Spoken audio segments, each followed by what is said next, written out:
आखिर गाय माता को पहेली एक रोटी खिलाने से कौन सा पाप नष्ट हो जाता है? ओम नमः शिवाय।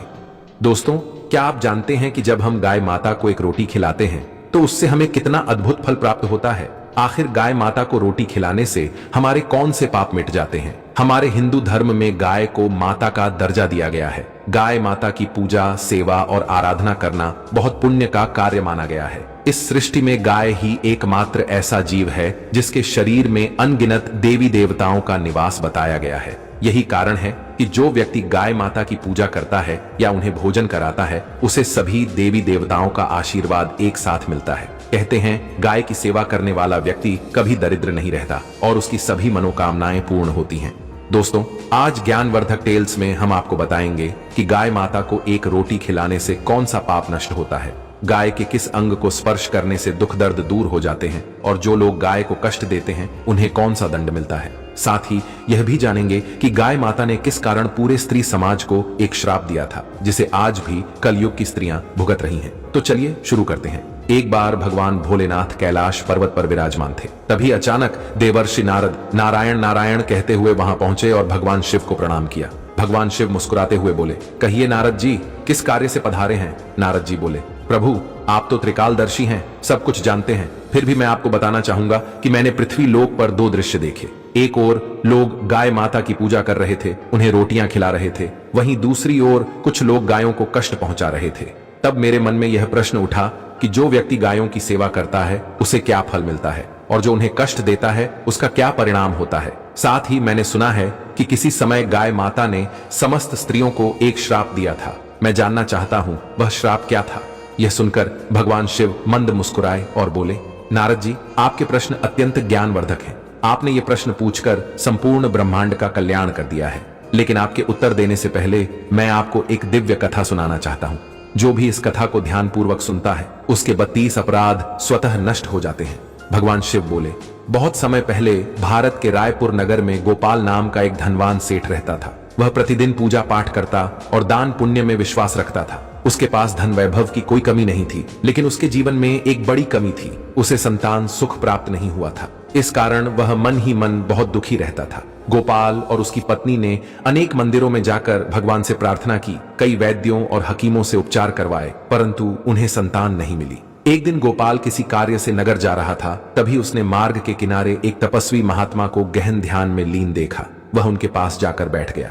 कुछ देर बाद महात्मा ने अपनी आंखें खोली और गोपाल को देखा। गोपाल ने बड़े विनम्र भाव से कहा, महाराज, मैं बहुत दुखी हूँ, कृपया मेरे कष्टों का समाधान बताइए। महात्मा ने पूछा, पुत्र, तुझे किस बात का दुख है? तेरा चेहरा तो सुखी व्यक्ति जैसा लग रहा है। गोपाल ने नम्रता से कहा, गुरुवर, मेरे जीवन में सब कुछ है परंतु संतान नहीं है। बस यही मेरा सबसे बड़ा दुख है।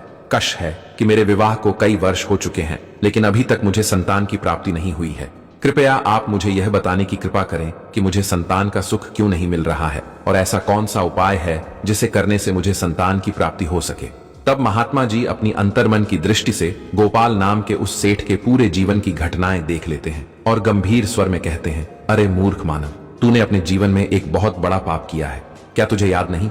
एक बार जब तू नगर की ओर जा रहा था, तब मार्ग के किनारे एक वृक्ष के नीचे एक गाय अपने छोटे बछड़े के साथ भूख और प्यास से तड़प रही थी, लेकिन तूने उसकी ओर ध्यान तक नहीं दिया, न उसे भोजन कराया और न ही प्रणाम किया। वह गाय तुझसे सहायता मांग रही थी, परंतु तूने उसकी पुकार को अनसुना कर दिया।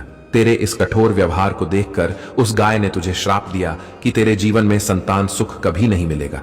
महात्मा जी बोले, हे मानव, जो व्यक्ति गाय माता को कष्ट में देखकर भी उनकी सहायता नहीं करता, वह सबसे बड़ा पापी होता है और उसे इस पाप का परिणाम अवश्य भोगना पड़ता है। दोस्तों, भगवान शिव देवर्षि नारद जी से कहते हैं, देवर्षि, जब महात्मा जी ने गोपाल नाम के उस सेठ को उसके पापों के विषय में बताया तो वह सेठ रोने लगा और बोला, भगवान, मुझसे इतना बड़ा अपराध कैसे हो गया? मुझे अपने आप पर शर्म आती है कि मेरी वजह से एक गाय और उसके बछड़े को इतनी पीड़ा झेलनी पड़ी। मैं इस पाप का प्रायश्चित करना चाहता हूँ। भले ही मेरा अपराध अक्षम्य है, फिर भी मैं अपने इस पाप से मुक्ति पाने का उपाय जानना चाहता हूँ। तब महात्मा जी बोले, गोपाल, तू दुखी मत हो, तेरे प्रायश्चित का उपाय है। मेरे आश्रम के पास कालिंदी नाम की एक गाय रहती है। तू उसकी पूरी श्रद्धा और प्रेम से सेवा कर, उसकी पूजा और आराधना कर, वह तुझे संतान का आशीर्वाद अवश्य देगी। इसके बाद महात्मा जी ने गोपाल को एक मंत्र दिया और कहा, तू इस मंत्र का जाप करना। यदि पहली बार मंत्र जपते ही वह कालिंदी नाम की गाय तेरे पास आ जाए तो समझ लेना कि तेरी मनोकामना पूर्ण होगी, परंतु यदि वह गाय तेरे पास नहीं आती तो जान लेना कि पृथ्वी की समस्त गाय माताएं तुझसे रुष्ट हैं। गोपाल ने श्रद्धा से वह मंत्र जपना शुरू किया और जैसे ही उसने पहली बार मंत्र जपा, आश्चर्यजनक रूप से वही कालिंदी नाम की गाय स्वयं चलकर उसके पास आ गई। यह देखकर महात्मा जी प्रसन्न होकर बोले, गोपाल तू अत्यंत भाग्यशाली है। केवल एक बार मंत्र जपने से यह गाय तेरे पास आ गई है। यह गाय तेरे सभी दुखों को दूर करेगी। अब तू वन में जाकर इसकी सेवा कर, हिंसक पशुओं से इसकी रक्षा कर और अपनी पत्नी से भी कह कि वह इस गाय की श्रद्धा से सेवा और पूजा करे। इससे प्रसन्न होकर यह गाय तुझे पुत्र का आशीर्वाद अवश्य देगी। गोपाल ने महात्मा जी को प्रणाम किया और कालिंदी नाम की गाय को लेकर अपने घर लौट आया। उसने अपनी पत्नी से कहा, भाग्यवान, अब हमें इस कालिंदी नाम की गाय की सेवा करनी है। यही हमारी संतान प्राप्ति का मार्ग है। भगवान शिव देवर्षि नारद जी से आगे कहते हैं, अगले दिन प्रातः काल गोपाल की पत्नी ने स्नान कर विधि विधान से गाय माता की पूजा की और उन्हें रोटियां खिलाईं। इसके बाद गोपाल उस गाय को चराने के लिए वन की ओर ले गया। वह वहां गाय को हरी हरी घास खिलाता और जब गाय किसी वृक्ष के नीचे विश्राम करती तो वह स्वयं भी उसके पास बैठ जाता। वह उसके शरीर पर बैठी मक्खियों और मच्छरों को हटाता, उसके मस्तक को अपने हाथों से सहलाता और पूरे प्रेम से उसकी सेवा करता। इस प्रकार जब शाम हुई तो वह गाय के साथ अपने घर लौट आया। घर पहुंचते ही कालिंदी नाम की गाय ने अपनी पूंछ हिलाई और उसके झटके से उड़ने वाली धूल से गोपाल का पूरा घर पवित्र हो गया। उसी क्षण उसके सभी पाप नष्ट हो गए। गोपाल की पत्नी ने श्रद्धा से गाय माता की पूजा की, उनके चरणों में कई बार शीश झुकाया और हाथों से प्रार्थना करते हुए बोली, हे गौ माता, कृपया हम पर कृपा करें और हमें संतान प्राप्ति का सुख प्रदान करें। मेरा फिर वह गाय भोपाल सेठ की पत्नी की पूजा को स्वीकार कर लेती है और अपनी कृपा दृष्टि उस पर डाल देती है। गाय की दृष्टि पड़ते ही गोपाल की पत्नी के सभी दोष समाप्त हो जाते हैं, उसका तन मन पवित्र हो जाता है। इस प्रकार गोपाल सेठ को कालिंदी नाम की उस गाय की सेवा करते हुए 28 दिन बीत जाते हैं। फिर 29वें दिन जब गोपाल गाय को लेकर वन की ओर जाता है तो वह गाय वन के भीतर चली जाती है, जहां ऊंचे ऊंचे पेड़, घनी झाड़ियां और लंबी घास थी। गाय वहीं जाकर घास चरने लगती है। तभी अचानक पीछे से एक भयंकर शेर आता है और कालिंदी नाम की गाय को बलपूर्वक दबोच लेता है। गोपाल को इसकी आहट तक नहीं होती। शेर के दांतों में फंसी गाय दर्द से चिल्लाने लगती है, सेठ मेरी रक्षा करो, सेठ मेरी रक्षा करो। गाय की आवाज सुनते ही गोपाल घबराकर दौड़ पड़ता है और जब वहां पहुंचता है तो देखता है कि एक खूंखार शेर ने कालिंदी गाय को मुंह में जकड़ रखा है। यह दृश्य देखकर गोपाल का हृदय कांप उठता है, आंखों से आंसू बहने लगते हैं। वह एक लकड़ी उठाकर शेर की ओर बढ़ता है। दोस्तों, भगवान शिव जी कहते हैं, देवर्षि नारद, जब गोपाल डंडा उठाता है तब वह शेर की ओर देखता तक नहीं, परंतु जैसे ही उसकी दृष्टि शेर पर पड़ती है उसका शरीर भय से कांपने लगता है। उसके हाथों की ताकत जाती रहती है, पैर थरथराने लगते हैं। तभी वह शेर गरजते हुए बोला, हे मानव, मेरे ऊपर प्रहार करने की हिम्मत मत करना। भगवान शिव स्वयं मेरी पीठ पर पैर रखकर ध्यान लगाते हैं। मुझे मारना तेरे बस की बात नहीं है। ईश्वर ने इस गाय को मेरे भोजन के रूप में भेजा है, इसलिए तू यहाँ से चला जा, अपनी जान बचा और लौट जा। यह सुनकर गोपाल फोल्डेड हाथों से विनती करने लगा, हे मृगराज, कृपया इस गाय को मत मारो। यह कोई साधारण गाय नहीं बल्कि एक तपस्वी महात्मा जी ने मुझे दी है। उन्होंने कहा था कि इसकी सेवा करने से मेरे सभी मनोरथ पूर्ण होंगे। यदि तुम इसे मार दोगे तो यह मेरे लिए नहीं बल्कि तुम्हारे लिए भी पाप होगा, क्योंकि इसका एक छोटा बछड़ा घर पर भूखा प्यासा इंतजार कर रहा है। महात्मा जी ने मुझे आदेश दिया है कि मैं इसकी रक्षा करूं और मैं इस वचन से पीछे नहीं हट सकता। हे शेरराज, आप भगवान शिव के सेवक हैं, इसलिए कृपया इस गाय को छोड़ दो। इसके बदले मैं आपको अपना शरीर समर्पित करता हूँ। आप मुझे खाकर अपनी भूख मिटा लीजिए, इससे मेरा वचन भी पूरा होगा और गाय माता की रक्षा के लिए प्राण त्यागने का पुण्य भी मिलेगा। इतना कहकर गोपाल हाथ जोड़कर आंखें बंद कर लेता है और शेर के सामने बैठ जाता है। तभी अचानक उसके कानों में एक मधुर स्वर गूंजता है, पुत्र उठो, मैं तुम्हारी सेवा और भक्ति से अत्यंत प्रसन्न हूँ। यह आवाज सुनकर गोपाल ने आंखें खोली और देखा कि उसके सामने वही कालिंदी नाम की गाय खड़ी है और शेर कहीं दिखाई नहीं दे रहा। आश्चर्यचकित गोपाल बोला, गौ माता, वह शेर कहाँ गया जिसने आपको दबोच रखा था? तब गाय मुस्कुराई और बोली, पुत्र, वह कोई शेर नहीं था बल्कि मैं ही थी। मैंने अपनी माया से शेर का रूप धारण किया था ताकि तेरी परीक्षा ले सकूं। मैं देखना चाहती थी कि संकट की घड़ी में तू अपने प्राण बचाता है या मेरी रक्षा करता है। तेरी इस भावना को देख मैं प्रसन्न हूँ। यमराज भी तेरी इस निष्ठा को देखकर गर्व करेंगे। तू मेरी परीक्षा में सफल हुआ है, इसलिए मैं तुझे वरदान देती हूँ। बता पुत्र, तुझे क्या चाहिए? गोपाल हाथ जोड़कर बोला, गौ माता, मुझे केवल संतान प्राप्ति का सुख चाहिए। तब कालिंदी नाम की गाय बोली, पुत्र, आज से 9वें दिन प्रातःकाल तू एक पत्तल में मेरा दूध लेकर अपनी पत्नी के साथ ग्रहण करना। इससे तुझे धर्मपरायण, तेजस्वी और आज्ञाकारी संतान की प्राप्ति होगी। ये सुनकर गोपाल की आंखों में खुशी के आंसू आ गए। उसने कहा, गौ माता, आपके मधुर वचनों को सुनकर मैं धन्य हो गया। आज मेरा जीवन सार्थक हो गया। अब आप मेरे साथ मेरे घर चलिए। मैं आपकी पूजा करके आपको भोजन कराऊंगा और सभी प्रकार के अनुष्ठानों को पूरा करने के बाद आपके अमृत समान दूध का पान करूंगा। इतना कहकर गोपाल नाम का सेठ कालिंदी नाम की गाय को अपने साथ लेकर घर लौट आता है। घर पहुंचते ही गोपाल की पत्नी श्रद्धा और प्रेम से गाय माता की पूजा करने लगती है। तभी गाय माता गोपाल की पत्नी से कहती हैं, पुत्री, तुम मेरी पीठ को स्पर्श करो, इससे तुम्हें धर्मपरायण और गुणवान संतान की प्राप्ति होगी। यह सुनकर गोपाल की पत्नी ने श्रद्धा से गाय माता की पीठ को स्पर्श किया। इसके बाद गोपाल और उसकी पत्नी ने विधि विधान से गाय माता की पूजा की और उनके अमृत समान दूध को प्रसाद मानकर ग्रहण किया। फिर वे दोनों महात्मा जी के पास पहुंचे। महात्मा जी ने उन्हें प्रसन्न देखकर मुस्कुराते हुए कहा, धन्य हो, अब यह गाय माता तुम दोनों से बहुत प्रसन्न है। अब तुम्हारी सभी मनोकामनाएं अवश्य ही पूर्ण होंगी। दोस्तों, भगवान शिव जी देवर्षि नारद से कहते हैं, जो भी मनुष्य श्रद्धा पूर्वक गाय माता की सेवा करता है, उन्हें रोटियां खिलाता है, उनकी पूजा आराधना करता है, उसकी सभी इच्छाएं पूर्ण हो जाती हैं। जो व्यक्ति गायों की रक्षा करता है वह कभी गरीब नहीं होता और मृत्यु के बाद सीधे स्वर्ग लोक को प्राप्त करता है। ऐसे व्यक्ति को भगवान भोलेनाथ के साक्षात दर्शन करने का सौभाग्य भी मिलता है। जो व्यक्ति श्रद्धा से गाय का दूध पीता है उसे कोई रोग नहीं होता और जो गाय माता की पीठ का स्पर्श करता है उसके सभी पाप तुरंत नष्ट हो जाते हैं। जो व्यक्ति श्रद्धा से गाय माता को केवल एक रोटी खिलाता है वह नरक की भयंकर वैतरणी नदी को गाय की पूंछ पकड़कर पार कर लेता है। इतना ही नहीं, वह व्यक्ति अपने जीवन में सभी प्रकार के ऐश्वर्य और यश को प्राप्त कर लेता है। ऐसा व्यक्ति कभी भी दरिद्र नहीं होता। इसलिए हमें गाय माता की सेवा और आराधना अवश्य करनी चाहिए, क्योंकि ऐसा करने वाला मनुष्य अगले 7 जन्मों तक मनुष्य योनि में सुखपूर्वक जन्म लेता है। गाय माता की सेवा करने वाला व्यक्ति भले निर्धन क्यों न हो, परंतु एक दिन राजा के समान वैभव प्राप्त करता है।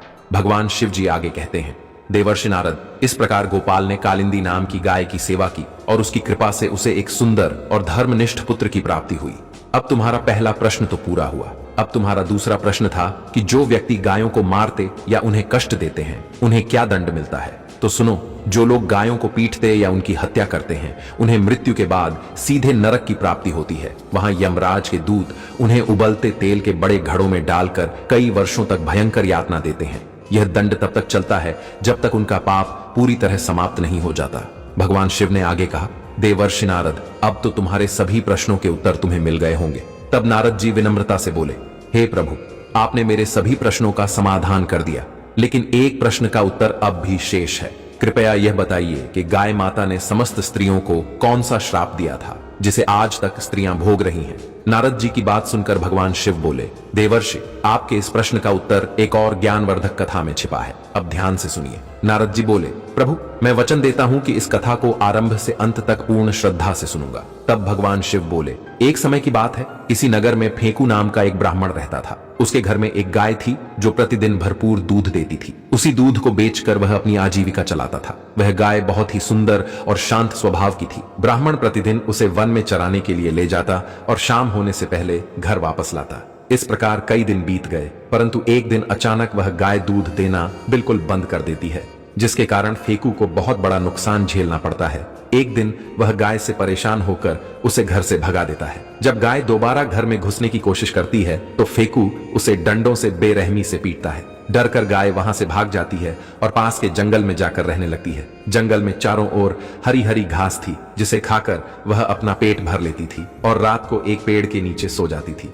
ऐसे ही कई महीने बीत जाते हैं। कुछ समय बाद वह गाय गर्भवती हो जाती है और उसे कई कठिनाइयों का सामना करना पड़ता है। फिर भी वह धैर्यपूर्वक अपना जीवन जीती रहती है। उस जंगल के पास ही एक नगर था, जहां एक किसान और उसकी पत्नी रहते थे। किसान तो सीधा सादा था, लेकिन उसकी पत्नी बहुत लालची थी। एक दिन जब गाय को गर्भवती हुए 9 महीने पूरे हो जाते हैं तो उससे प्रसव पीड़ा शुरू होती है। बहुत कष्ट सहने के बाद वह गाय एक सुंदर बछड़े को जन्म देती है, लेकिन बछड़ा कीचड़ में गिर जाता है, जिससे वह बहुत गंदा हो जाता है। गाय अपने बछड़े को हिंसक जानवरों से बचाने के लिए बार बार उसे अपनी पीठ पर रखने की कोशिश करती है, परंतु हर बार असफल हो जाती है। यह देखकर गाय बहुत दुखी हो जाती है। तभी संयोग से वही किसान की पत्नी किसी काम से जंगल में पहुंचती है। जब उसने देखा कि गाय ने एक बछड़े को जन्म दिया है और वहां आसपास कोई नहीं है, तो उसके मन में लालच आ जाता है। वह सोचती है, अगर मैं इस गाय को घर ले जाऊं तो मुझे रोज ढेर सारा दूध मिलेगा और मैं बहुत सारा धन कमा लूंगी। ऐसा सोचकर वह गाय के पास जाती है।